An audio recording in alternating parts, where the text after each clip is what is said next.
கிளிநொச்சியில் நடைபெற்ற ஊடக சந்திப்பில் கலந்து கொண்டு ஈழ மக்கள் புரட்சிகர விடுதலை முன்னணியின் தலைவர் சுரேஷ் பிரேமச்சந்திரன் கருத்து தெரிவித்தார். இந்த பேரவை உருவாக்கப்பட்டதற்கு பிற்பாடு பேரவையை பற்றிய பல கேள்விகள் எழுந்தன. ஒரு விடயத்தை நாங்கள் மிக தெளிவாக கூறிக்கொள்ள விரும்புகிறோம் என்னவென்றால், இந்த தமிழ் மக்கள் பேரவை என்பது ஒரு மாற்று கட்சி அல்ல என்பது முதலாவது விடயம்.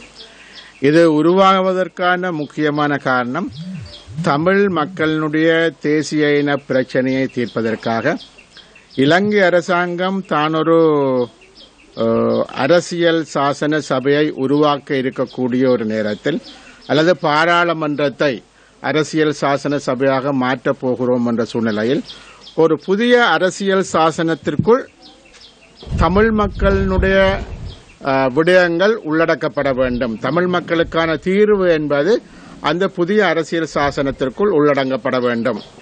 அந்த தீர்வு என்பது எவ்வாறு இருக்க வேண்டும் என்பதை ஒரு முழுமையாக ஒரு தீர்வு திட்டத்தை இதுவரை தமிழ் மக்கள் முன்னால் இலங்கை அரசாங்கமும் முன்வைக்கவில்லை, அல்லது தமிழ் தேசிய கூட்டமைப்பும் முன்வைக்கவில்லை. அந்த அடிப்படையில் இந்த தமிழ் மக்கள் பேரவை என்பது இப்பொழுது ஒரு உபகுழுவை நியமித்திருக்கின்றது. நாங்களும் அவர்களும் இணைந்து தமிழ் மக்களுக்கு உரித்தான முழுமையான அதிகாரங்களை, உரிமைகளை பெற்றுக்கொள்ள வேண்டும். இது கட்சி அல்ல, ஆகவே இது கட்சியாக பதிவு செய்யப்பட மாட்டாது. எதிர்காலத்தில் என்னவும் நடக்கலாம், வேற வேற கட்சிகள் வரலாம், வேற வேற கூட்டுகள் உருவாக்கலாம். இதெல்லாம் உங்களுக்கு அரசியல்ல என்னவும் நடக்கலாம்.